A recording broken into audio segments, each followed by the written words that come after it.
Cơ quan Công an Thành phố Hồ Chí Minh vừa khởi tố vụ án bắt tạm giam 2 bị can là Nguyễn Thị Mỹ Phụng và Phạm Tuấn Thanh cùng 44 tuổi, ngụ phường Tân Tạo để điều tra về tội vi phạm quy định về an toàn thực phẩm. Trong hơn 10 năm hoạt động, cơ sở của hai vợ chồng này đã sản xuất và tuồn ra thị trường gần 3.000 tấn mì tươi có chứa hàng the và thủy tinh lỏng.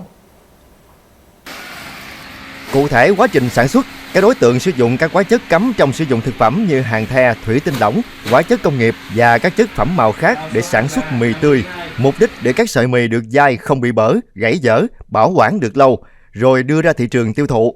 Theo cơ quan điều tra, việc sản xuất này diễn ra từ năm 2014 đến nay với hơn 2.800 tấn mì tươi, ước tính đã được sản xuất tiêu thụ. Hiện vụ án đang được tiếp tục điều tra mở rộng, làm rõ trách nhiệm của các tổ chức cá nhân tiếp tay tiêu thụ, bán sản phẩm trên thị trường để xem xét xử lý theo quy định của pháp luật.